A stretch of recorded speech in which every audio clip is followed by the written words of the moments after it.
সুপ্রিয় দর্শক সবাইকে স্বাগত জানাচ্ছি প্ল্যানেটারি হেলথ একাডেমিয়া সুরক্ষায় প্রতিদিন অনুষ্ঠানে powered by KPJ specialist hospital Kashimpur Gazipur এবং আপনাদের সঙ্গে রয়েছি আমি ডাক্তার অমিতা হাসান।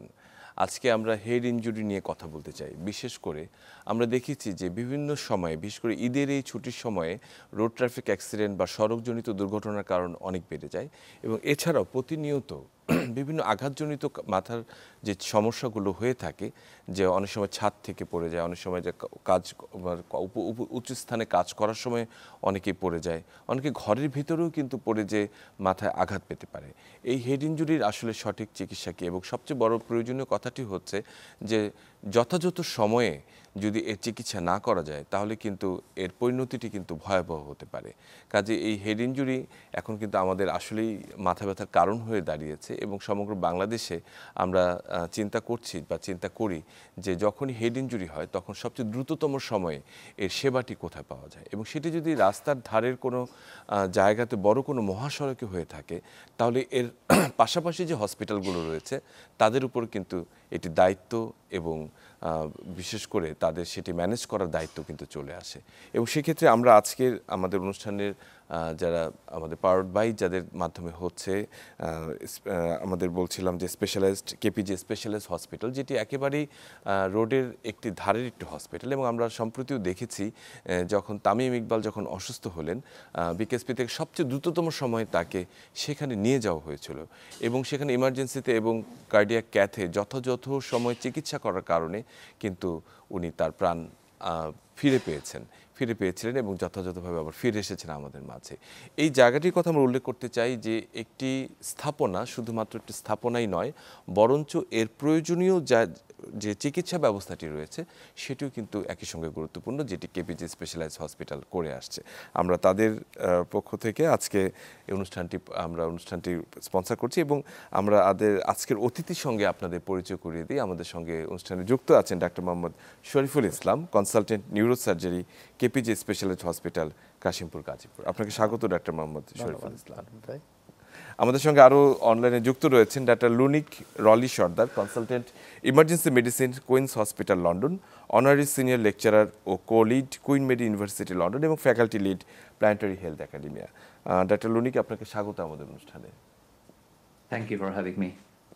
আচ্ছা, আমি প্রথমে ডাক্তার শরীফুল আপনার কাছ দিয়েই আসলে শুরু করতে চাই। বিশেষ করে হেড ইনজুরি এই বিষয়টি কিন্তু ব্যাপক পরিচিত সবার কাছে, যে সবাই বলে মাথায় আঘাতের চেয়ে হেড ইনজুরি আরও বেশি সর্বাধিক পরিচিত এবং সর্বস্তরের মানুষের কাছে। আসলে হেড ইনজুরি বলতে আমরা কি বুঝি, যদি আমরা প্রাতিষ্ঠানিক বা আনুষ্ঠানিকভাবে যদি এটিকে সংজ্ঞায়িত করতে চাই তাহলে আসলে কি বলবো আসলে হেড ইনজুরিকে?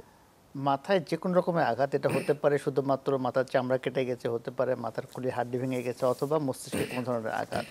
এটা যে কথা আপনি বলছিলেন ভাইয়া, যে রোড ট্রাফিক অ্যাক্সিডেন্ট আমাদের দেশে সবচেয়ে বেশি কমন। এর সঙ্গে আছে যে কাজ করতে করতে উপর থেকে মানুষ পড়ে যায়, অ্যাক্সিডেন্টলে পড়ে যায়। ডোমেস্টিক ভায়োলেন্সও একটা ইম্পর্টেন্ট ব্যাপার। এবং last but not the least হলো স্পোর্টস ইনজুরি। যেমন আমি যদি কিছুদিন আগের কথা চিন্তা করি, যখন রমন লাম্বা ছিলেন আমাদের আবহাওয়াতে, তো উনি তো মাথায় বল লাগার পরে চলে আসছিলেন তদন্ত পিজি হাসপাতালে। আসার পরে ওনাকে বলা হয়েছিল যে আপনি একটু অবজারভেশনে থাকেন। উনি বললেন আমি ফিল্ডিং ওয়েল, আমি চলে যাওয়ার পরে দেখা গেল উনি যখন ফিরে আসলেন তখন আর দেহ আছে, দেহে কোনো প্রাণ নাই। তো সেই জন্য নিউরোসার্জারিতে একটা বারবার বলা হয় হেড ইনজুরির সাথে যে গোল্ডেন আওয়ার, প্রথম 4 ঘন্টা আঘাত পাওয়ার পরে গোল্ডেন আওয়ারটা অবজারভেশন, এবং পারলে যদি কোনো এমার্জেন্সি হয় তৎক্ষণাৎ চিকিৎসা দেওয়াটা খুবই প্রয়োজন। যে কথা বললেন যে আমরা একটা খুব ভালো জায়গায়, আমাদের হাসপাতালটা অবস্থিত একদম এই রাস্তার ধারে, কেপিজে স্পেশালাইজড হাসপাতাল, সেখানে আমরা আছি।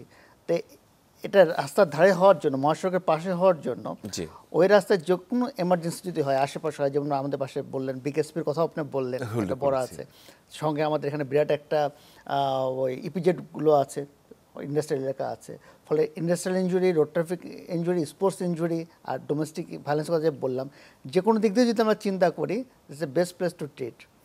একদমই, মানে এই সুবিধাটুকু রয়েছে যে বিশেষ করে ওই অঞ্চলের পুরোপুরি যে কোনো ধরনের অ্যাকিউট ইমার্জেন্সি হোক, এটা হেড ইনজুরি হোক বা অন্য কোনো ইমার্জেন্সি, সেটিকে ডিল করার সক্ষমতা আপনাদের রয়েছে। এবং যেহেতু আসলে আমরা হেড ইনজুরি নিয়েই কথা বলছিলাম, আমি হেড ইনজুরি নিয়ে আরেকটি বিষয়ে আপনার কাছে আসবো। তার আগে আমি একটু সংজ্ঞায়িত করতে চাচ্ছিলাম যে এটাকে যদি কয়েকটা আমরা ভাগ করি, যে মাইনর বা মডারেট বা সিভিয়ার, এই ধরনের কি কোনো ভাগ করা যায় কিনা? হেড ইনজুরিটা মেনলি আমরা ক্লাসিফাই করে হচ্ছে গ্লাসগো কমা স্কেল দিয়ে, জি। এটা ইংল্যান্ড থেকে তৈরি হয়েছে। তো এখানে ওনারা মোটামুটি 4 ভাগে ভাগ করেছে, একটা minor, mild, moderate, severe Severe। এবং last but not the least হলো ক্রিটিক্যাল। তো জিসিএস যে স্কেলটা আছে সেটা আমার জ্ঞানটা কতখানি আছে তার উপরে, যে আমার হাত পা নড়তে পারছে কিনা পেশেন্টটা, কথা বলতে পারছে কিনা স্পন্টিনিউয়াস, চোখ খুলতে পারছে কিনা, এর উপরে যদি আমি ক্যাটাগরাইজ করি, আমি যারা একটা নর্মাল একটা মানুষ আছে, আমাদের জিসিএস 15। তো যদি এমন হয় যে শুধুমাত্র কারো একটু চামড়ায় কেটে গেছে বা মাথায় একটু আঘাত লেগেছে, সে অজ্ঞানও হয় নাই, তার অ্যামনেশিয়া বা সে কিছু স্মৃতিভ্রষ্টও হয় নাই, জাস্ট একটু ইনজুরি লেগেছে, এটাও হেড ইনজুরি, কিন্তু এটা হলো একেবারে মাইনর একটা হেড ইনজুরি। আচ্ছা। কিন্তু যদি দেখা যায় এটাই একটু, সেই ভদ্রলোকটা হয়তো ব্রিফ মানে সামান্য সময়ের জন্য অজ্ঞান হয়ে গেছেন, 5 মিনিটের কম সময়ের জন্য, অথবা ওনার কিছুটা স্মৃতিভ্রষ্ট হয়েছে, উনি মনে করতে পারছেন না যে কী হয়েছিল, একটা অ্যাক্সিডেন্ট হয়েছিল কিন্তু পরবর্তীতে আর কিছু মনে নাই, কিন্তু সে মোটামুটি কনসিয়াস আছে, যখন এমার্জেন্সিতে আসছে, হাসপাতালে আসছে, জিসিএস 14 আছে, তখন আমরা বলবো এটা মাইল্ড হেড ইনজুরি। যদি দেখা যায় না জিসিএসটা আরও কমে গেছে, জিসিএসটা 9 থেকে 13-র মধ্যে আছে, তার হয়তো দেখা যায় কোনো একটা ফোকাল নিউরোজের ডেফিসিট বা হচ্ছে কোনো একটা অঙ্গ প্রত্যঙ্গ, হাত হোক, পা হোক, অথবা কথা জড়তা হোক, সে নড়াতে পারছে না আঘাত পরবর্তী অবস্থার জন্য, সেটা হলো মডারেট। আর যদি জিসিএস কারো 8-এর নিচে নেমে যায়, তখন দেখা যায় জ্ঞানটা থাকেই না, সেটা অবশ্যই হচ্ছে সিভিয়ার হেড ইনজুরি। আর last but not the least, একেবারে ক্রিটিক্যাল হলো জিসিএস জাস্ট 3 and 4, কারণ জিসিএসটার স্কেলটাই হলো সর্বনিম্ন 3। সর্বনিম্ন জীবন আছে কিন্তু তাতে কোনো স্পন্দনও আছে কিন্তু কোনো মুভমেন্ট নাই, মুভমেন্ট নেই। আমাদের আসলে আমরা যদি মানে মাথাকে যদি আমাদের সর্বোচ্চ মানে পরিচালন মানে সদস্য ভেবে থাকি আর কি, যে সে সব কিছু পরিচালনা করছে, তো এই হেড ইনজুরির জায়গাটিতে যখন আঘাত হয় বা মাথায় আঘাত হয়, তখন কিন্তু আমাদের সমস্ত কর্মকাণ্ড থেমে যায়, বিশেষ করে এই যে আমাদের বলা, আমাদের মুভমেন্ট সব কিছু। লুনিক আমাদের মাঝে আছে। ডক্টর লুনিক, আমি একটু জানতে চাই যে হেড ইনজুরির সাথে ইমার্জেন্সির একটি গভীর সংযোগ রয়েছে, বিশেষ করে যে কোনো ধরনের হেড ইনজুরিকে ইমার্জেন্সিতে গুরুত্বের সঙ্গে দেখা হয়ে থাকে।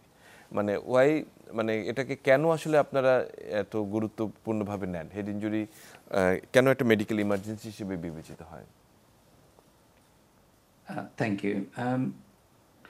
আমি একটু জাস্ট শুরুর আগে বলে নিই। সো আমি যেখানে কাজ করি কুইন্স হসপিটাল, আমরা tertiary neurosurgical centre. So north east of greater London এবং এসেক্স এবং ফার্দার এরিয়াস থেকে আমরা পেশেন্ট পাই 8-10টা হসপিটাল থেকে। So any head injuries come through our door, and আমাদের টিম আমরা ফার্স্ট কেয়ারটা দেই। নাও কোনো পেশেন্ট কখনো বলে আসে না তার হেড ইঞ্জুরি, না হার্ট ইঞ্জুরি, না lung injury. So any patient comes with injury. তো ভাই যেমন বললেন যে mild, moderate, severe head injury, আমরা যে কোনো পেশেন্টকে আমরা কখনো মানে বলি না যে কি হয়েছে। সো আমরা গো বাই কম্পার্টমেন্ট সিস্টেম, যে A B C D E। তো হেড ইঞ্জুরিটা আমাদের কাছে খুবই ইম্পর্ট্যান্ট। চিন্তা করেন আপনি যে ব্রেইনটা কিন্তু মোটামুটি made of some sort of বাটারের মতো সফট টিস্যু, ভেরি সফট, এবং এটা বসে আছে একটা হার্ড স্ট্রাকচারের মধ্যে, স্কালের মধ্যে, বোনসের মধ্যে।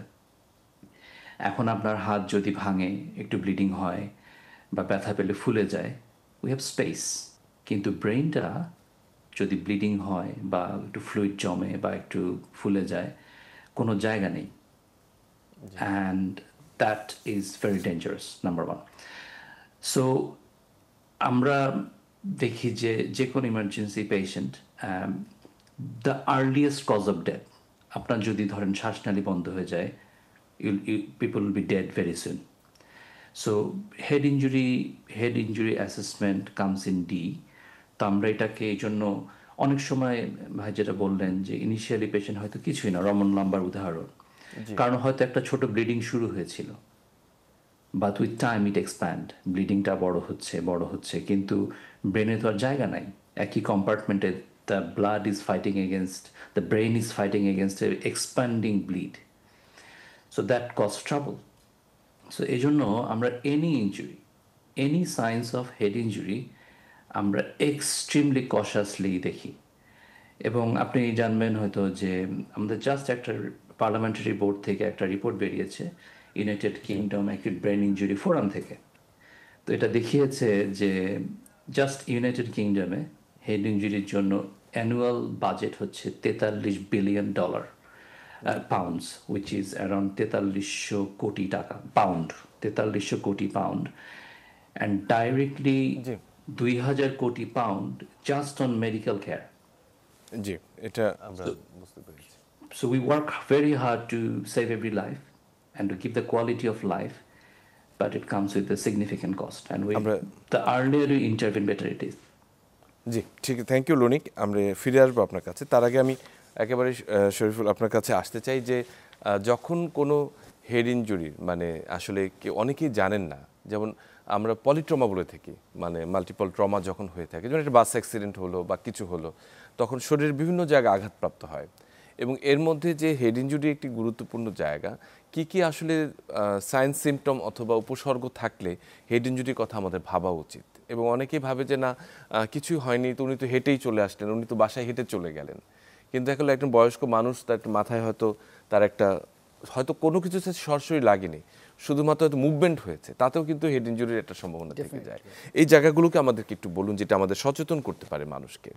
মোটামুটিভাবে 4টা জিনিস, যেমন বলা হয় যে মাথা থাকলে মাথা ব্যথা করবে, মাথায় যে কোনো কিছু প্রবলেম হলে প্রথম কথা হেডেক বা মাথা ব্যথা করবে, সঙ্গে বমি, খিঁচুনি, আর last but not the least যেটা আমরা সবাই চোখে দিতে পারি, লোকটার জ্ঞান নাই। একদম, মানে এই তাহলে চারটি যদি একদম কি কারো পয়েন্ট। জ্ঞানও থাকে কিন্তু সে বলছে না আমার বমি বমি লাগছে বা বমি হচ্ছে, এটাকে আমি ফেস করতে হবে। যদি দেখা যায় না তাহলে এটা খিঁচুনি হয়ে গেছে, এখন হয়তো হচ্ছে না, তখন আমাকে এটা ইম্পর্টেন্স দিতে হবে। আর হেডেককে কখনোই নেগলেক্ট করা যাবে না। এবং দেখা গেছে যে মোর দেন 60% পেশেন্ট যার হেড ইঞ্জুরি হয়েছে এবং তার জিসিএসটা 8-এর নিচে, তার আদার অর্গান ইঞ্জুরি থাকে। আর সবচেয়ে ভয়ঙ্কর ব্যাপার হলো যাদের জিসিএস 8-এর নিচে, মানে যে ভদ্রলোক অজ্ঞান হেড ইঞ্জুরির কারণে, তাকে যদি আমরা ট্রান্সপোর্টে হেলাফেলা করি, তার স্পাইনাল ইঞ্জুরি থাকে এবং স্পাইনকে যদি আমরা নেগলেক্ট করি, পরবর্তীতে যে মাথা ব্যথা বা হেড ইঞ্জুরি সে উন্নতি পেল কিন্তু প্যারালাইজড হয়ে গেল। এটি আমরা আসলে আলোচনা আনতে চাচ্ছিলাম যে যদি এই স্পাইনের যদি বিশেষ করে সার্ভাইকাল স্পাইনের যদি মানে সুরক্ষাটি না করা হয়ে থাকে, স্টেবিলাইজ না করে, তাহলে কি কি ধরনের বিপদ হতে পারে। আমি লুনিকের কাছে একেবারে সংক্ষিপ্তভাবে জানতে চাইবো যে এটি ইমার্জেন্সির জন্য একেবারে গুরুত্বপূর্ণ যে সার্ভাইকাল স্পাইনকে স্টেবিলাইজ করা এনি সর্ট অফ হেড ইনজুরির ক্ষেত্রে।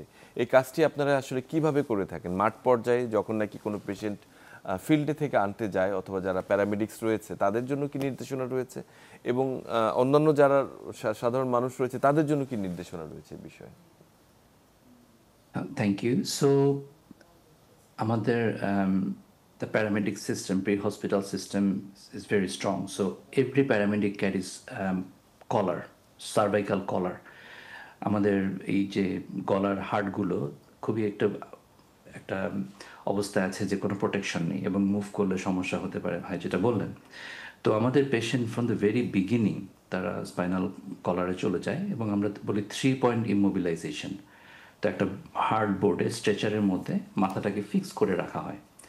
না অনেক সময় যেটা হয় যে অনেকের ঘাড় অনেক ছোট, অথবা ব্লিডিং হচ্ছে, অথবা কলারের সাইজটা ম্যাচ করা খুব ডিফিকাল্ট, তখন আমরা স্পাইনাল কলার ইউজ না করে জাস্ট ইমোবিলাইজ করে রাখি। তো আমার মনে হয় না ইভেন উন্নত কান্ট্রিতে যে ইমোবিলাইজেশনের ব্যাপারটা পাবলিক এখনও খুব সচেতন, কিন্তু আমি বলবো যদি আপনি পাবলিক সচেতনতার জন্য any patient with head injury এবং জ্ঞানটা একটু কম, তাদের হেড স্ট্রেট রাখাটা হচ্ছে খুবই খুবই জরুরি। কারণ আমরা জানি না যে এটা আসলে স্পাইনাল ইনজুরি আছে কিনা। লিটল মুভমেন্ট, একটা বোন ডিসপ্লেসমেন্ট, যে স্পাইনাল কর্ডটা, that could be damaged big time, and we must do always in any situation we protect that.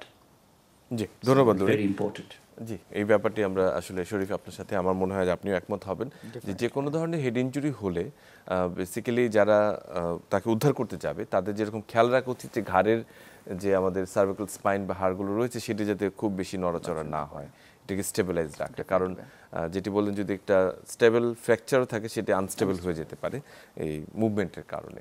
সেটি আমি একটু জানতে চাই ডক্টর শরীফুল, যে সেটি হচ্ছে যে আপনার একটি স্থাপনা যদি রাস্তার পাশে বা মহাসড়কের পাশে হয় তাহলে কি ধরনের চাপ আসলে অনুভব করতে হয়, বিশেষ করে অ্যাক্সিডেন্টের ক্ষেত্রে।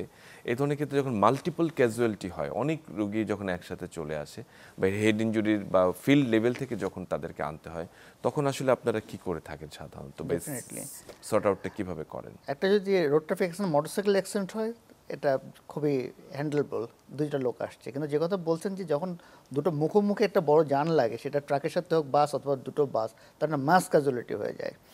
তো মাস ক্যাজুয়ালিটির জন্য যেহেতু আমাদের হাসপাতালটা তো বেশ আলহামদুলিল্লাহ প্রায় 10-12 বছর হয়ে গেছে, তো আমাদের ওরিয়েন্টেশন হয়ে গেছে যেহেতু এটা প্রায়ই ঘটনা ঘটে। এবং যে কথা বললেন যে ঈদের আগে পরে, তখন দেখা যায় যে হয় খুবই জ্যাম থাকে, আর যখন জ্যামটা ছাড়ে তখন লোকে একেবারে প্রাণপণ চেষ্টা করে ছুটতে করতে যায়। তো এই পলিট্রমার এবং এই মাস ক্যাজুয়ালিটির যাতে এমার্জেন্সি ম্যানেজ হয় মোটামুটি, সেজন্য আমাদের পর্যাপ্ত পরিমাণ লোকবল এবং ট্রেন লোকবল আছে।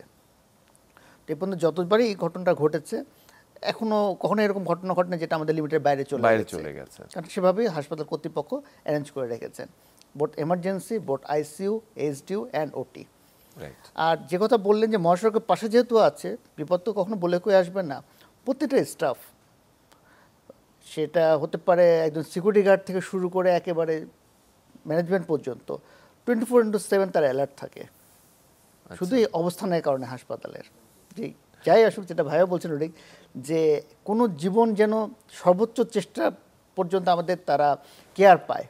জি, এটি একটি গুরুত্বপূর্ণ কথা। এবং আরেকটি কথা আমি একই সঙ্গে আনতে চাই, অনেকেই দেখা যাচ্ছে যে হেড ইনজুরিকে গুরুত্ব দেন না। আমি যেটা শুরুতেই বলেছি যে দেখা যাচ্ছে এক্সটার্নাল কোনো ইনজুরি নেই, সাধারণত রক্ত না দেখলে আমরা ইনজুরির গুরুত্বকে খুব একটা দেই না, যে না কোনো কিছু তো আমার কাটেনি, আমার কোনো কিছু ছিঁড়েনি, কিন্তু হয়তো মাথায় একটা আঘাত পেয়েছেন, হয়তো একটু ফুলে গেছে, আমরা ভাবি যে হয়তো আইস দিলে বা একটু মাথা ব্যথা হচ্ছে নাপা খেলে বা প্যারাসিটামল খেলেই বোধহয় সেটা চলে যাবে। তো সেই ধরনের ক্ষেত্রে আসলে আপনাদের পরামর্শটি কি, যে কোন কোন প্যারামিটারগুলোকে আমাদেরকে অবজার্ভ করতে হবে, এবং যখন ইমার্জেন্সিতে বা আপনাদের এখানে নিয়ে আসেন নিউরোসার্জিক্যাল ইউনিটে যখন নিয়ে আসেন, তখন আপনারা কি কি জিনিস সাধারণত অবজারভেশন করে থাকেন? যখন যে কথা বললাম ভাইয়া, সেটা হলো যে আমাদের মেন মাথার সাইনিং হলো 4টা: হেডেক, ভমিটিং, সিজার, আনকনসিয়াসনেস। তার মাথা ব্যথার তীব্রতা কেমন, বমি করেছে কিনা, সে থেমে গেছে নাকি হতেই আছে, খিচুনি হয়েছে বা হওয়া এরকম মনে হচ্ছে, বা অজ্ঞান। যদি দেখা যায় একটা মানুষ স্টেবল আছে এবং সে কিছুতেই কনভিন্স হচ্ছে না ভর্তি থাকার জন্য, ওভারনাইট অবজারভেশনের জন্য, তখন না আমরা তার সঙ্গে যারা নিয়ে আসেন, কেয়ার গিভার যারা থাকেন, যারা ফ্যামিলি মেম্বার থাকেন, তাদেরকে আমরা এটা বলেও দিই, লিখেও দিই। যদি এরকম ঘটনা ঘটে যে বিশেষ করে বাবুদের ক্ষেত্রে, ওরা তো থাকতে চায় না, চলে যায়। যদি দেখেন যে বাবুটা অ্যাবনর্মালি ঘুমাচ্ছে, ঘুম থেকে উঠছে, আপনি মনে করছেন আমার বাবু ভালো আছে, সে ঘুমাচ্ছে, ব্যাপারটা অন্যরকমও হতে পারে। দেখা যাচ্ছে না, বাবুটা ঘুমের মধ্যে হয়তো অজ্ঞান হয়ে গেছে। বলে বারবার যাতে আপনার অ্যালার্ট থাকে যে সে এরকম ছিল কিনা, যে মাথা ব্যথার আগে যেটা ছিল সহনীয় পর্যায়ে ছিল, কিন্তু সেটা অনেক বেড়ে গেল। জি, বমি বমি আগে লাগছিল না, এখন বমি হচ্ছে এবং থামছে না, বমি হতেই আছে, বমি ভাব লাগতে আছে, খিচুনিটা হলো। অথবা আমি মনে করছি অ্যাপারেন্টলি সে ভালো আছে, হয়তো রেস্ট নিচ্ছে, ঘুমাচ্ছে, প্র্যাকটিক্যালি ঘটনাটা একেবারেই তা না, সে হয়তো ঘুমের মধ্যে অজ্ঞান হয়ে গেছে। তো কিছুক্ষণ পর খেয়াল রাখা, এবং এর মধ্যে যদি কোনো 19-20 দেখে, তাহলে যেন তারা অ্যাজ ওয়েল অ্যাজ পসিবল আমাদের এখানে চলে আসে এবং আমাদের কন্ট্যাক্ট নাম্বার তারা রাখে। খুবই চমৎকার করে বলেছেন। আমি ডাক্তার লুনিক আপনার কাছে একটু জানতে চাই, বিশেষ করে বাইরের দেশে, আপনি লন্ডনে কাজ করছেন কুইন ইউনিভার্সিটি হসপিটালে, তো সেখানে আসলে আমাদের প্রেক্ষাপটের সাথে বিবেচনা করলে তো একটু ভিন্ন। ইমার্জেন্সির জায়গাটি সেখানে অনেক বেশি স্টাবলিশড এবং অনেকভাবে কাজ করেন। তো কোনো একটা হেড ইনজুরি পেশেন্ট আসলে আপনারা আসলে সেই তথ্যটি কীভাবে পান, এবং ইমার্জেন্সি প্রিপারেশনটি কেমন থাকে, কী কী ধরনের ইমিডিয়েট অ্যাসেসমেন্ট এবং আপনারা পরীক্ষা করে থাকেন, অথবা নিউরোসার্জনকে সরাসরি আপনারা ইনভলভ করেন কিনা সেখানে? Thank you. সো আমাদের পেশেন্ট আসে ডিফারেন্ট স্ট্রিমিংয়ের মাধ্যমে। সো একভাবে আসতে পারে যে walking patient with head injury, কিছুই বলা যায় না, walking patient could be have a severe head injury, we do not know. Patient আবার আসতে পারে অ্যাম্বুলেন্সে, এবং তারা আমাদেরকে আগে থেকে প্রি অ্যালার্ট করে রাখে। তো আমরা যে বলেছিলাম যে অ্যাসেসমেন্ট আমরা করি, আমরা ওই 3টি ভাগ, আমাদের ভাই যে বললেন যে চোখের ব্যাপারটা, কথা বলার ব্যাপারটা এবং লিম্বের মুভমেন্টের উপর ডিপেন্ড করে আমরা ক্লাসিফাই করি, এবং ডিপেন্ড করে আমরা ওয়েদার আমরা স্ক্যান করব কি করব না। নাও সারা কান্ট্রি ওয়াইড আমরা নাইস গাইডলাইন ফলো করি, এটা ওপেন রিসোর্স, এটা বাংলাদেশেও ফলো করা সম্ভব, যে কোন ইনজুরিতে আমরা স্ক্যান করব, কোন ইনজুরিতে স্ক্যান করব না। ডিপেন্ডিং অন দ্যাট আমরা ডিসাইড করি, এবং যদি আমরা সিগনিফিকেন্ট ইনজুরি পাই অথবা শুরুতেই বুঝি মেজর ইনজুরি, দেন আমরা নিউরোসার্জন কল করি। আমার মনে হয় না আমরা মেজর নিউরোসার্জিক্যাল সেন্টারে আমরা not even 5% people recurring neurosurgical intervention.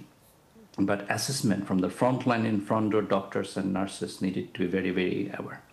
G Thank you. Thank you Ronik. আমরা খুবই সংক্ষিপ্তভাবে শরীফুল, আমরা যদি প্রেক্ষাপটটি বিবেচনা করি যে কুইন্স হসপিটালস লন্ডন এবং আমাদের বাংলাদেশের হসপিটাল কেপিজে স্পেশালাইজ হসপিটাল, তাহলে তো দূরত্ব অনেকখানি, কিন্তু সেবার যে জীবন রক্ষার জন্য যে মেজারমেন্টগুলো সেটির দূরত্ব কতখানি? Nearly zero. লাইফের সাথে কোনো কম্প্রোমাইজ নাই। কম্প্রোমাইজ নেই। এমার্জেন্সি হ্যাঁ, ভালো জায়গায় ভালো ফ্যাসিলিটি থাকবে, কিন্তু ন্যূনতম একটা ফ্যাসিলিটি ছাড়া একটা হাসপাতাল রান করা, এমার্জেন্সি রান করা কখনোই সম্ভব না। তো সেই জন্য যেটা উনি বলছিলেন যে প্রাইমারি অ্যাসেসমেন্ট এবং ফলোড বাই যা কিছু লাগে, সেটা এয়ারওয়ে ম্যানেজমেন্ট হোক, সার্কুলেশন হোক, ব্রিথিং হোক, এভরিথিং উই ডান এভরিডে। আর আমাদের যে কথা বললাম যে আইসিইউটা আছে, আপনাদের লাগলে পরে সেটা যদি ওটিও লাগে উইদিন 1 আওয়ার্সের মধ্যে সেটা অ্যারেঞ্জ করা সম্ভব। এবং আমার মনে হয় যে ডাক্তারদের যে প্রয়োজনীয়তা বা নিউরোসার্জনের যেটা হচ্ছে সেটিও ইনহাউস অনেক ক্ষেত্রেই আপনারা বোধহয় করে থাকেন, নাহলে তো আসলে মধ্যরাতেও একটা ইনজুরি, একটা হেড ইনজুরি হতে পারে, এনি টাইম যেটি হতে পারে 1 ঘন্টা। এবং সেক্ষেত্রে শক্তিশালী গুরুত্বপূর্ণ বা এস্টাবলিশড একটা ইমার্জেন্সির গুরুত্ব রয়েছে বলে আমার বিশ্বাস হয় আর কি, যেটা আপনারা করছেন। তারাই হলো হাসপাতালের প্রাণ। Primary resuscitation done by emergency. তারা প্রাণে দিলেই না রোগীটা ওয়ার্ডে উঠবে, উপরে উঠবে, এসটিতে যাবে। আচ্ছা, সেটি আমরা বলবো। আপনার কাছে আরেকটি প্রশ্ন নিয়ে আমি একই সঙ্গে আসি, সম্পর্ক প্রশ্ন। সেটি হচ্ছে যে অনেকেরই অভিযোগ থাকে, মায়েদের বিশেষ করে, তার বাচ্চারা তো অনেক সময় যারা ছোট থাকে ওরা তো খেলতে যেয়ে হোক বা খাটে থেকে হোক মাটিতে পড়ে যায়, অনেক সময় মাথায় আঘাত পায়, মাথাটা ফুলে যায়। পারিবারিকভাবেই তারা কিছু চিকিৎসা নিজেরাই করে থাকেন, কিন্তু তাদের একটা ধারণা থাকে যে পড়ে যাওয়ার কারণে তাদের একটা দীর্ঘমেয়াদী তার মাথায় একটা সমস্যা হয়েছে কিনা, বা বাচ্চাদের অ্যাসেসমেন্টটি আসলে কিভাবে করা যায়, এক্ষেত্রে হেড ইনজুরি হওয়ার সম্ভাবনা কতখানি? র্যান্ডমলি ঘটনা ঘটে, খেলতে খেলতে পড়ে যায়, কোল থেকে পড়ে যায়, খাটের পর লাফ মারতে মারতে পড়ে যায়। তো পড়ে গেলেও কিছুক্ষণ বাচ্চারা, তাদের টলারেন্স ক্ষমতাও অনেক বেশি বাবুদের, যদি তারা নিজে এক্সপ্লেন করতে পারে না। কিন্তু বাবা মার মাথা ব্যথা তখন হয় যখন দেখা যায় ফুলে গেছে মাথাটা, স্কাল্পটা, এবং সেটা 2-4 দিন চলে গেছে, কমছে না, তখন সাধারণত আসেন। তো যদি বমি হয় তো তাড়াতাড়ি আসেন, কনসিয়াসনেস যদি তাদের হারা যায় তখনও আসেন। কিন্তু যদি বাবু প্লেফুল থাকে, মোটামুটি খেলাধুলা করছে, তারা সাধারণত আসতে চান না। তো সেফালেমাটোমা নিয়ে আসলে দেখা যায় স্ক্যান করলে যে একটা লিনিয়ার ফ্র্যাকচার সাধারণত থাকেই, কিন্তু মোরাললেস বা ইন্টারনাল হেমোরেজ বা অন্য কিছু তেমন থাকে না। কিন্তু বাবার মনে একটা প্যানিক থেকে যায়। তার যদি 10 বছর পরে আসে, তারা সেই একই গল্প শোনায় যে হ্যাঁ আমার বাবু তো পড়ে গেছিলো, এই জন্য তার একটু বোকা হয়ে গেছে, একটু ভুলে যায়, ক্লাসে অমনোযোগী, লাইক দ্যাট। একেবারে সেটি আসলে ভুল ধারণা, যে একেবারে যদি ওই সময় যদি কিছু না হয়ে থাকে তাহলে আসলে পরবর্তীতে সেটির এফেক্ট কতখানি হবে আমরা আসলে মনে হয় সেটির কোনো ভিত্তি নেই। লনিক, আমি একটু আপনার কাছে আসতে চাই, আর সেটি হচ্ছে যে আমরা বলেছি যে ইমার্জেন্সির ক্ষেত্রে অনেক সময় খুব আর্লি ইন্টারভেনশন করার প্রয়োজন হয়। দেখা যাচ্ছে যে একটি রোগীর মাথার ভিতরে সিটি স্ক্যান, ক্যাট স্ক্যান করে আপনারা দেখলেন যে অনেকখানি ব্লাড জমে আছে, সেই ব্লাডটিকে বের না করলে কিন্তু তার কনসাস লেভেল ফিরে আসছে না। সেই ধরনের ক্ষেত্রে আপনারা ইমিডিয়েট কি ব্যবস্থা করে থাকেন? সেটি কি ইমার্জেন্সিতে করে থাকেন অথবা ইমিডিয়েট ওটিতে করে থাকেন? So brain related issue আমরা এনিতে ডিল করি না। So for an example, patient like this যদি আমাদের আসে, আমাদের সিটি স্ক্যান হতে within 15 minutes and probably theatre half an hour 1 আওয়ারের মধ্যে সব কিছু হয়ে যায়, তো direct access to the theatre is there. আর এটা থিয়েটারে হয়ে থাকে through neurosurgeons, they do that, and it's very life critical, brain critical matter.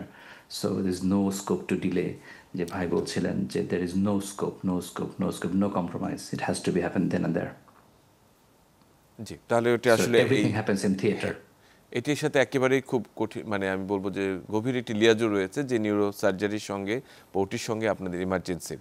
জি, আমি ডক্টর শরীফ আপনার কাছে একটু আসতে চাই, সেটি হচ্ছে যে যেটি বললেন যে হেড ইনজুরি, হ্যাঁ, যে হেড ইনজুরির যেটি ব্যাপার রয়েছে সেটি হচ্ছে যে একটু বিভিন্ন রকমের ধারা বা টাইপ রয়েছে। দেখা যাচ্ছে যে একটু সাবডুরাল হেমাটোমা হয়েছে, অথবা ইন্টারক্রেনিয়াল হেমোরেজ হয়েছে, অথবা যেটি আমরা অনেক সময় বের করে দিতে পারি যে রক্তটা বার হলের মাধ্যমে। এই কোনটার প্রগনোসিস কেমন, মানে যে হেড ইনজুরির ধারাবাহিকতা চিন্তা করে দেখি তাহলে কোনটি খারাপ, কোনটি ভালো, বা কোনটি ইমিডিয়েট ট্রিটমেন্ট করার যোগ্য? প্রগনোসিসটা মেনলি ডিপেন্ড করছে হলো জিসিএসের উপরে। যদি জিসিএসটা যত ভালো থাকবে তার প্রগনোসিস তত ভালো থাকবে। আপনি অনুষ্ঠান প্রথমে একটা তামিমের কথা বলেছিলেন, আমি যদি একদম খুব স্পেসিফিকলি বলি, হার্টের অসুখ হলো যে আসলো, অ্যাপ্রোপ্রিয়েট ট্রিটমেন্ট পেলো, ভালো হয়ে গেল। কিন্তু হেড ইনজুরি হলে পরে তার একটা লং টার্ম সিকোয়েন্স থাকে, জি তার জন্য আমাদের রিহ্যাবিলিটেশন লাগে, তার আইসিইউ যদি ভর্তি থাকে সেটাও একটা লং টার্ম লাগে, দেখা যায় তাকে আর নতুন করে অকুপেশনাল থেরাপি দিতে হয়, স্পিচ থেরাপি দিতে হয়, তো একটা সিকুলি থেকেই যায় হয়তো দীর্ঘমেয়াদী। মানে তাহলে এটি একটু সময় সাপেক্ষ, যে শুধুমাত্র অপারেশনটি কিন্তু এর It's not the end. Final treatment নয়, এটি আসলে লাইফ সময় সেভিং সাপেক্ষ অ্যান্ড রয়েছে। Followed by rehabilitation. ফলে সময় সাপেক্ষ রয়েছে। লুনিক, আমি লুনিকের কাছে সংক্ষেপে জানতে চাই যে আসলে মানে বাংলাদেশের প্রেক্ষাপটে যে ইমার্জেন্সির এবং এই নিউরোসার্জিক্যাল যে সংযোগটি রয়েছে সেটি আসলে উন্নয়নের কতখানি দাবি রাখে, বা আসলে কীরকম মনে করেন যে আপনাদের প্রেক্ষাপটে আমাদের আরেকটি বিষয় হচ্ছে পেশেন্ট ট্রান্সফারের ক্ষেত্রে আমাদের কী ধরনের গুরুত্ব দেওয়া উচিত, এই দুটি বিষয় জানতে চাচ্ছি লুনিক। আসলে চিকিৎসা শুরু হয় from the origin of injury. So আমরা যেমন প্রি হসপিটালটা আমাদের ভেরি ভেরি অ্যাডভান্স, আমাদের হেলিকপ্টার সার্ভিস অথবা অ্যাম্বুলেন্স সার্ভিস আমাদের এখন national target within 30 minutes will reach, it doesn't matter country কোথায় আছে, এবং ট্রেন প্যারামেডিক তারা ডাক্তারদের মতোই কাজ করে, এবং আমাদের ডাক্তাররা আমরাও ফিল্ডে থাকি যদি মেজর কিছু হয়। সো এটা একটা বিরাট ইম্পর্টেন্ট কোয়েশ্চেন, এবং যত যাচ্ছে যত উন্নত এবং হেলথ সেক্টর যত উন্নত, তাদের প্রি হসপিটাল সার্ভিস তত উন্নত। আপনি যত স্টিচ ইন টাইম সেভস 9, মানে সময়ের 1 4 অসময়ের 10। সো যত আগে আপনি ইন্টারভিন করতে পারবেন এবং ড্যামেজ লিমিটেশন করতে পারবেন, ততই আপনার ফিউচার প্রগনোসিস ভালো, আপনার হেলথ কেয়ার কস্ট কম, এবং সোসাইটির জন্য ভালো। সো আমি বলবো বাংলাদেশকে বা ইভেন সব কান্ট্রিকে আমাদের অনেক উন্নতি করতে হবে। সো ডেফিনেটলি সরকার, পাবলিক হসপিটাল যেরকম কেপিজে, এরকম অনেক অর্গানাইজেশনকে এগিয়ে আসতে হবে, এবং they are the model. So someone need to be show the way, যেভাবে কীভাবে করা উচিত, এবং এগিয়ে আসতে হবে। Thank you. ধন্যবাদ লুনিক। আমি শরীফ আপনার কাছে একেবারে জানতে চাই যে নিউরো সার্জারির মতো এরকম একটি ব্যস্ত এবং আমি বলবো যে অনেকটা অ্যাডভেঞ্চার মূলক জিনিসে আসার ইচ্ছে কেন হলো আপনার? আসলে আপনার এই পাথওয়েটা কিরকম ছিল আর কি প্রথম থেকে? That's fine, thank you. মানুষ সবসময় তো চ্যালেঞ্জ পছন্দ করে, এবং চ্যালেঞ্জটা যদি হয় লাইফ অ্যান্ড ডেথে, সেটা তো আরও বেশি এক্সাইটিং হয়। তো এই থেকে আমার মনে হয় যে আমার এটা মানে অ্যাডভেঞ্চারের দিক থেকে আসলে আমি একেবারে সরাসরি আবার ক্লিনিক্যাল সাইডে চলে আসি, মানে এটা একটা সম্পূর্ণ প্রশ্ন ছিল আর কি। সেটি হচ্ছে যে আমাদের যখন অনেক সময় দেখা যাচ্ছে ব্রেনের যে আমাদের যে স্কালটা থাকে সেটি অনেক সময় ফ্র্যাকচার হয়ে থাকে। অনেকে আমরা দেখেছি যে অনেক ভারী কিছু উপর থেকে পড়ে, যারা বিল্ডিংয়ের কাজ করেন, কনস্ট্রাকশনের কাজ করেন, অনেকটা রাস্তা পাশ দিয়ে হেঁটে যাচ্ছেন, অনেকটা দেখলো এক টুকরা ইট মাথার উপর পড়লো, হেড ইনজুরি হয়ে আপনাদের কাছে আসলো।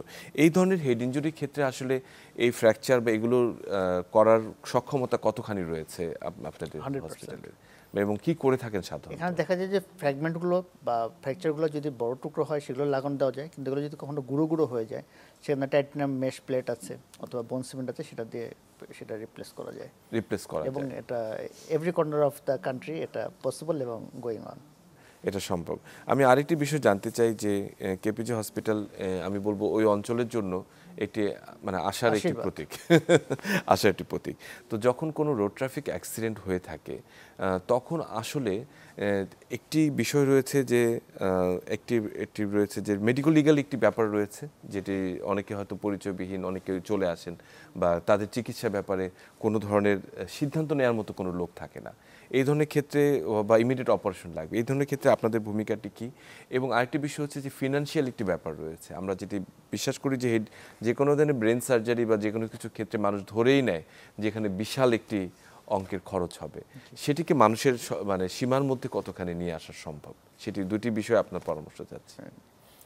যদি আননোন লোক আসে এবং যেখানে লাইফটা হলো এমার্জেন্সি, সেখানে হাসপাতাল কর্তৃপক্ষ ওনারা দায়িত্ব নেন, কিন্তু লোকাল সিভিল সার্ভেন্ট অফিসকে সেটা জানানো, ইনফর্ম করা হয় যে আননোন পেশেন্ট পাওয়া গেছে, এই অবস্থা, আমরা লাইফ সেভিংয়ের জন্য এই কাজ করছি। আর ডেফিনেটলি ইউএসএতে যেমন মোটামুটি সবার হচ্ছে আপনার লাইফ ইন্স্যুরেন্স করা আছে, হেলথ ইন্স্যুরেন্স করা আছে, ইউকেতে কোনো সমস্যা নাই, ওখানে গভর্নমেন্ট সব দায়িত্ব নিচ্ছেন। আমাদের দেশের প্রেক্ষাপটটা তো হলো একটা দুর্দুল্যমান অবস্থা। যদিও গভর্নমেন্ট সার্ভিসে যতগুলো হাসপাতাল আছে সেখানে তো ফ্রি অফ কস্ট চিকিৎসা হয়, কিন্তু প্রাইভেটে একটু তাদের মেনটেন্যান্সের জন্য কস্টটা একটু বেড়ে যায়। আর আসলে তো আমরা অ্যাক্সিডেন্টের জন্য প্রস্তুত থাকি না, একটা অলনে সাডেন একটা ধাক্কা আসে, সব কিছু ব্যালেন্স করে মোটামুটি যাতে একটা কমফোর্টেবলে চলা যায় সেটা আলোচনা করে একটা ফাইনালাইজ করা যায়। সেটিকে আসলে আমার মনে হয় যে আমাদের সীমার মধ্যে নিয়ে আসা উচিত। লুনিক, আমি যদি একেবারে সরাসরি জানতে চাই যে আপনার একটা এক্সপিরিয়েন্সের কথা শুনতে চাই, একদম হেড ইনজুরি নিয়ে এসেছে, আপনার ইমার্জেন্সির পক্ষ থেকে সরাসরি কোনো এক্সপিরিয়েন্সের কথা যদি আমাদেরকে শেয়ার করেন। Thank you. এটা আসলে ডেলি হয়। আমি একটা কথা বলতে চাই যে আমাদের যে বৃদ্ধ পপুলেশন, এল্ডারলি পপুলেশন, তাদের মেজর ট্রমা এবং হেড ইনজুরি হয় স্ট্যান্ডিং পজিশন থেকে। ওরকম দূর থেকেও কোনো ইট পড়ছে না বা মেজর রোড ট্রাফিকও না, বাড়িতে হাঁটছিল, পড়ে গেল, পড়ে যে হেড ইনজুরি হলো। এবং তারা আসতেও চায় না, কারণ তারা বাড়ি থেকে ওরা মনে করে যে হসপিটাল আসলে হয়তো আমি আর বাসায় ফিরে আসবো না, সো দে ওয়েট। তো আমি এরকম অনেকবার দেখেছি আসলে, এরকম মেজর ব্লিড নিয়ে তারা এসছে 1-1.5 দিন পরে। তো বাট রিকভারিও হয়, but it quite common. So কোনো হেড ইনজুরি আসলে অবহেলা করার জন্য নয়। তো আমার কথা হচ্ছে যে সবাইকে আসা উচিত, অ্যাসেস করা উচিত, then we can decide whether is heavy or not or severe or not. But প্রচুর পেশেন্ট দেখেছি আমি, কোনো রোড ট্রাফিক অ্যাক্সিডেন্টটা জাস্ট পড়ে গেছে, ছোট্ট একটু নক, বাইরে দিয়ে কিছুই দেখা যাচ্ছে না, কিন্তু মেজর কিছু হয়ে গেছে। আপনি প্রথমে বললেন যে ব্রেনটা ছোট থাকে, মানে without any external features you can still have head injuries. সেটি কিন্তু আসলে একটি খুবই আমাদের শিক্ষণ। অনেকে আমরা দেখেছি যে এল্ডারলি পার্সন যারা রয়েছেন হয়তো কোনো সামান্য একটু আঘাত পেয়েছেন, খাট থেকেই হয়তো পড়ে যেয়ে একটু আঘাত পেয়েছেন, কিন্তু পরবর্তীতে দেখা যাচ্ছে আফটার ফিউ ডেজ তারা আনকনশাস হয়ে ইমার্জেন্সিতে এসেছেন, এবং আমরা যখন স্ক্যান করে দেখা গেল যে সেখানে একটা সাবআরাকনয়েড হেমোরেজ বা কিছু একটা হেমোরেজ এটা হয়েছে। এটা কিন্তু ভেরি কমন, এটা আমাদের মাথায় রাখা দরকার আসলে। শরীফুল, আমি একেবারে শেষের দিকে আপনার কাছে একটু জানতে চাই যে নিউরোসার্জারি বা emergency it's a team work, এটা একসাথে অ্যাকচুয়ালি কাজ করে, এবং এর সাথে অন্যান্য যারা স্পেশালিটি রয়েছে তাদেরও একটা কম্বাইন্ড ইফেক্ট দরকার। এই ধরনের ইনজুরি ক্ষেত্রে আপনাদের কেপিজি স্পেশাল হসপিটালে কোনো ধরনের কোড অথবা কোনো কিছুর ব্যবস্থা রয়েছে কিনা যেখানে সবাই একসাথে এসে কাজটি করতে পারে? যেটা করলে পরে আমরা সবাই ইনভলভ যারা যারা আছেন সেখানে হাজির হয়ে যাই। সেখানে আসলে এটা একটা কল হয়, সেখানে সবাই যারা যার প্রয়োজন, general surgeon, orthopaedic surgeon, neuro surgeon এবং আদার্স নেসেসারি যা যা লাগে কোড হলে সবাই সেখানে সমন্বিত একটি সিদ্ধান্ত প্রয়োজন। আমি ট্রিটমেন্টের কথা জানতে চাই যে আপনারা আমাদের প্রেক্ষাপটে সিটি স্ক্যান, এখন যদিও সিটি স্ক্যান অনেক জেলা শহরগুলোতে আছে, প্রান্তিক জনগোষ্ঠীর কথা বিবেচনা করি, কিন্তু প্রাথমিকভাবে একজন ইমার্জেন্সি ফিজিশিয়ান বা ডক্টর যদি সিটি স্ক্যানের ব্যবস্থা নেই, সেক্ষেত্রে একটি রোগীর অবজারভেশন বা সবার সিটি স্ক্যান করার প্রয়োজন রয়েছে কিনা, অবজারভেশনটি কিভাবে করবে? শুধু মাইল্ড যদি হেডেক থাকে they can wait and observe, কিন্তু হেডেকটা যদি সিভিয়ার পর্যায়ে থাকে অথবা যদি আদার্স সিমটমগুলো আসে, সেটা ভমিটিং, সিজার, আনকনসিয়াস, তাহলে সিটি স্ক্যানটা মোস্ট প্রায়োরিটি। সিটি স্ক্যান তাহলে সেক্ষেত্রে করতে হবে, বিকল্প নেই। বিকল্প নাই, সেটি কিছু নাই এটা জানো আমার জন্য ইম্পর্টেন্ট, হি ইজ ফাইন, সেটি আসলে ঠিক করা। লুনিকা, আমি একেবারেই শেষের দিকে আপনাকে যে ক্লোজিং রিমার্কস আপনার কাছে জানতে চাইবো, যদি আসলে সার্জারিকে যদি আমরা একটি বলেছে যে কিছু গোল্ডেন আওয়ার রয়েছে, যে এই সময়ের মধ্যে যে নক টু নাইফ একটি শব্দ রয়েছে, যে যেখান থেকে শুরু সেখান থেকে একদম ওটি পর্যন্ত, এই সময়টাকে আসলে ইউটিলাইজ করার ব্যাপারে আপনার কিছু বলার আছে কিনা, যে আসলে আমরা কিভাবে সেটাকে ইউটিলাইজ করতে পারি? দেখেন, যে কোনো পেশেন্ট আমার জন্য ইমার্জেন্সি, আনলেস প্রুভেন আদারওয়াইজ। আমি যে কোনো পেশেন্টকে আমরা একইভাবে দেখি, and if we don't find it, কিছু পেলাম না, দেন ফেয়ার এনাফ। কিন্তু যদি কিছু পাওয়া যায়, মানে কোনো রকম অবকাশ নেই দেরি করার। সো এবং পেশেন্ট কখনো বলে আসে না, that's the beauty of doctor হওয়ার অ্যাডভান্টেজ। এবং আমরা খুব গর্বিত বোধ করি যে কিছুই দেখা যাচ্ছে না, কুড বি খুব ডেঞ্জারাস কিছু, অনেক কিছু দেখা যাচ্ছে হয়তো কিছুই না। এই যে অ্যাসেসমেন্টটা, ইনিশিয়াল অ্যাসেসমেন্ট, যে কারণে ইমার্জেন্সির যে ভূমিকা, এটা খুবই ইম্পর্ট্যান্ট। আসলে গুরুত্বপূর্ণ একটি তথ্য পেলাম শরীফ। আমরা একেবারে শেষ পর্যায়ে আমরা জানতে চাই যে আসলে হেড ইনজুরির ব্যাপারে আমরা একটু কথা বলেছি, দ্রুত সময়ে সঠিক চিকিৎসা, এই যে দ্রুত সময়ের বিষয়টি, একটি সচেতনতা একটি বিষয় রয়েছে। একই সঙ্গে হেড ইনজুরি এড়ানোর জন্য কিন্তু কিছু সতর্কতা রয়েছে, যেটিকে আমাদের প্রতিনিয়ত আমাদেরকে মেনে চলা উচিত। সেই বিষয়টি যদি আমাদেরকে একটু বলে শেষ করেন আর কি। একেবারে যারা ইয়াং অ্যাডাল্ট, হয়তো ম্যাট্রিক দিবে দেয়নি, এইসব বাবুগুলা দেখা যায় যে তারা বাসায় অনেক জেদ করে, আমার মোটরসাইকেল লাগবে, অথবা বাবা মাকে না বলে নিয়ে চলে আসছে। উঠতি বয়স, রক্ত গরম, তাদের যত স্পিড বাড়ে তত ভালো লাগে। এবং তারা কখনোই হেলমেটটা পরতে চায় না, এইটি একটা গুরুত্বপূর্ণ। অথচ এই একটা জিনিস তার জীবন আর মৃত্যুর মাঝখানে দাঁড়ায় থাকে, তাকে সেভ করতে পারে। সবসময় আমরা বলি যে যারা অ্যাডাল্ট হয়নি তাদের কিছু বোঝানোর জন্য, এবং যদি বুঝুক আর না বুঝুক অন্তত হেলমেটটা না পরে রাস্তায় বেরোনো। এবং একই সঙ্গে যারা সদস্য থাকেন হোন্ডার মধ্যে বা বাইকে, তাদের দেখা যায় উনি নিজে হেলমেট পরছেন কিন্তু সঙ্গীটা পরছে না। সঙ্গের মানুষটিকে হেলমেট পরছেন। এই বিষয়টিকে আমরা একেবারেই গুরুত্বপূর্ণ। অসংখ্য ধন্যবাদ ডাক্তার মোহাম্মদ শরীফুল ইসলাম এবং ধন্যবাদ ডাক্তার লুনিক, আপনাকেও আমাদের সঙ্গে এতক্ষণ যুক্ত থাকার জন্য। ধন্যবাদ অমিত ভাই, ধন্যবাদ লরিক। সুপ্রিয় দর্শক, আমরা এতক্ষণ আসলে আজকে গুরুত্বপূর্ণ একটি বিষয় যেটি হেড ইনজুরি। আমরা সবাই জানি কম বেশি মাথায় আঘাত পেলে কিন্তু আমরা আসলে সতর্ক হওয়া উচিত। এই তথ্যটি কিন্তু আমরা আমাদের আজকের আলোচকদের মাধ্যমে পেয়েছি এবং কতগুলো গুরুত্বপূর্ণ যেটি সিমটম রয়েছে, বিশেষ করে যদি তীব্র মাথা ব্যথা হয়ে থাকে, কারো যদি বমি হয়ে থাকে রিপিটেডলি, কারো যদি খিঁচুনি হয়ে থাকে এবং জ্ঞানের মাত্রাটা যদি কমে যায়, তাহলে কিন্তু আর এক মুহূর্ত দেরি নয়, তাহলে নিকটস্থ হসপিটালে তখনই যেতে হবে এবং হেড ইনজুরির যে যথাযথ চিকিৎসা রয়েছে সেটাকে গ্রহণ করতে হবে। এবং মহাসড়কে যদি কখনো কেউ দুর্ঘটনার শিকার হন, তাহলে অবশ্যই নিকটস্থ হসপিটালে যে চিকিৎসা করে বাসায় যেতে হবে, বাসায় যে চিকিৎসা নয়। সবাই ভালো থাকবেন, সুস্থ থাকবেন।